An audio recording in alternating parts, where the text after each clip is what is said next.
Live NFL trivia every Tuesday night on Twitch at 9 p.m. Eastern. Come show off your football knowledge and have a chance to win cash prizes. Check the link in the description to find out more. And now, on with our feature presentation. I've talked a lot about absolutely baffling moves that players and coaches have made. There's a lot of moves that I absolutely did not agree with, and felt that in every sense of the word, they were stupid. But with all of those, I can't say that the player or the coach weren't trying to win. I can't say that they didn't care about the outcome of the game. As stupid or as baffling as some of these decisions were, there was clearly an intent to win. Only in extremely rare cases can I say that a player or a coach was not trying to win. For example, Albert Haynesworth laying on the ground and taking a nap in the middle of the game. Obviously, he didn't care.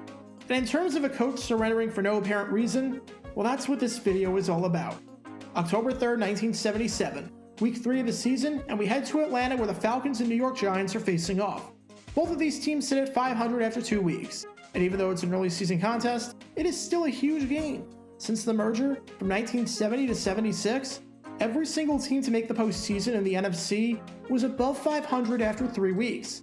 Back then, he only played 14 games, and only 4 teams in each conference made the postseason, so being below 500 after 3 weeks put you behind the 8 ball in just about the worst way possible. This was not exactly a good game. It was a sloppy affair consisting of 7 turnovers and a slew of missed field goals. If you watched this game, you were treated to a comedy of errors. But it was the Falcons who were on top of the half after Monroe Ellie scored from a yard out to make it a 7-0 game. Atlanta led 10-0 after 3 quarters, though the Giants were able to cut it to a 1-possession game when Joe Danello hit a 47-yard field goal, which was especially impressive when you consider just how beaten up the field was from a rainstorm earlier in the game. While it seemed like the Giants may have had a chance at winning this, especially after the Falcons had to go to backup quarterback Kim McQuilkin, the Falcons made things incredibly difficult when McQuilkin hit Alfred Jenkins on an 8-yard touchdown pass, making it a 17-3 ball game with 2.5 minutes left.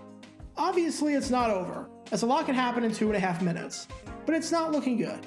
The Giants have to get something going here, otherwise the game is over. First down, and Joe Pisarcic's pass falls incomplete. Second down, and I'm sorry, you're running the ball?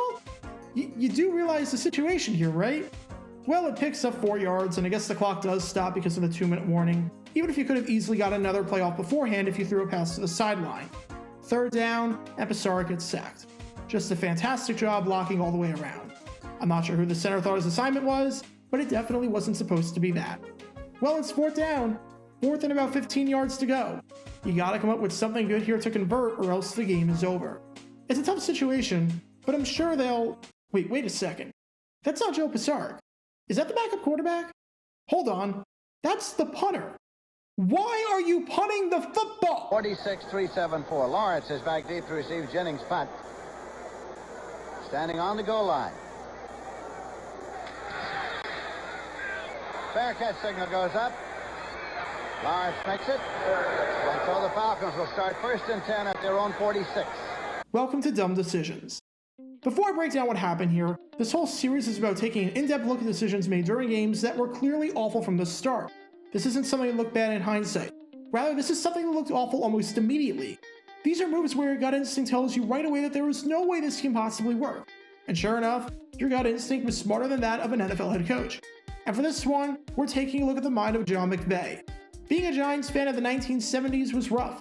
You had a string of inept teams after inept teams, including the 1973 team, which was so dysfunctional that I made a video about it, which you can check out in the upper right corner. And the 3 years under McVay were not good. He's one of the worst coaches we've covered on here, as he went 14-23, winning less than 38% of the games that he coached. And with decisions like this, well, it's not too hard to see why. So with that being said, let's take a look at why punting the ball on 4th down inside the 2-minute warning down by 2 possessions is a really bad idea. To start, there are absolutely times where I have no problem waving the white flag, realizing that you cannot win the game and conceding defeat. You're down by 4 possessions with 3 minutes left, punt the ball. You're down by 3 possessions with a minute left, by all means, punt the football. There are valid reasons for doing this, such as not wanting guys to get hurt, saving energy if you got a short week, or just something to the idea of getting out of there without the margin getting worse so that the team morale isn't completely down the drain. Having said that, this is very clearly not one of those situations. This is a 2-possession game. And what makes this especially stupid is that earlier in the game, the Giants were facing a 3rd and 29 on their own goal line. Normally, teams don't throw the football here. They don't want to take a chance with a safety or a holding penalty, or heaven forbid their quarterback pull a Dan Orlovsky. Most teams just run the ball to get some kind of breathing room for their punter, so that the odds of the punt getting blocked are weakened. However, the Giants threw the ball, and they picked up 78 yards. Pisark throws the bomb to Jim Robinson, and it worked. As a side note, if you want to see more great plays from that week of the season, then click the card in the upper right corner. There was also a situation at the end of the first half with 10 seconds left, where instead of playing conservatively and letting the clock run out, you tried pushing the ball down the field, and you got a fairly good chunk of yardage. So it's not like you couldn't convert this fourth down when about half an hour ago, you literally just did something almost impossible. With that, let's take a look at the risk and reward of going for it on 4th and 15. Let's say you convert. Well, now you've still got a shot to win the game.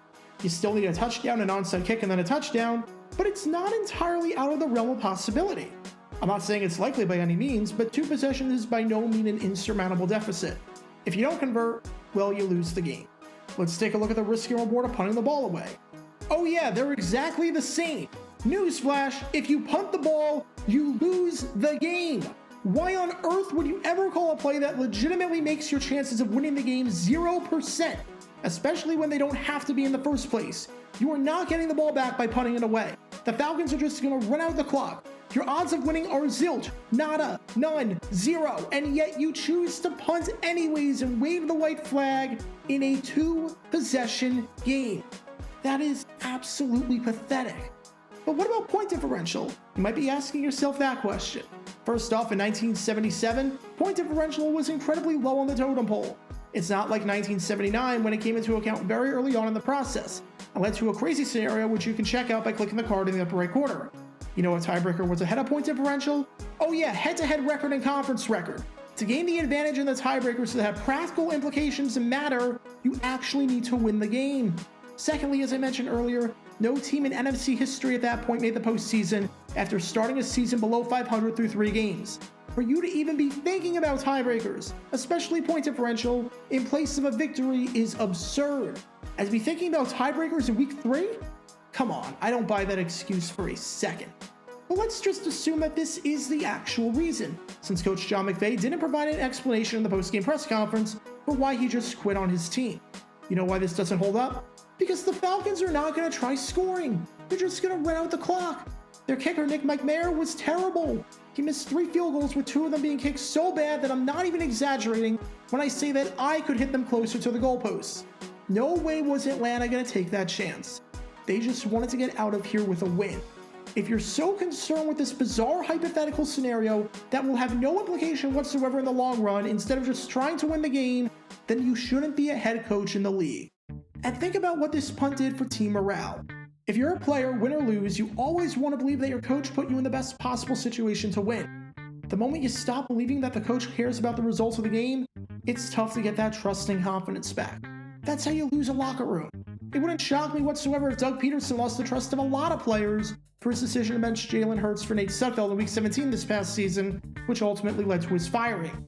And in a 2-possession game, your coach isn't even going to give you a chance of winning? Sure enough, quarterback Joe Pisark called out his head coach after the game for the dull and unimaginative offense. And I can't say I blame him. So what do we learn from all this?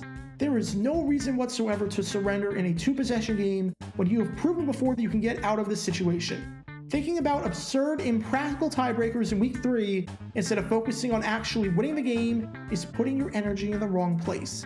Doing things that are going to kill the morale of your team are ill-advised. And as long as you have a chance to win the game, then you should go out there and try to win. Because waving the white flag in a close contest is insulting to everyone involved. Because when all these elements are in play, you can't exactly be surprised when this play backfires.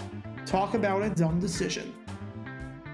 Be sure to like this video, ring the notification bell, and subscribe down below if you haven't already, as it helps the channel out a lot. And be sure to check out Twitch every Tuesday night at 9 p.m. Eastern for your chance to play NFL trivia and win cash prizes. Link in the description below. If you want to see videos like this condensed down to 60 seconds, then follow me on TikTok at JRGator9 and subscribe to 60-Second NFL History on YouTube. Also, special thanks to all of our Patreon supporters for helping the channel. Your support is greatly appreciated. See how you can become a patron and request future video topics in the description below.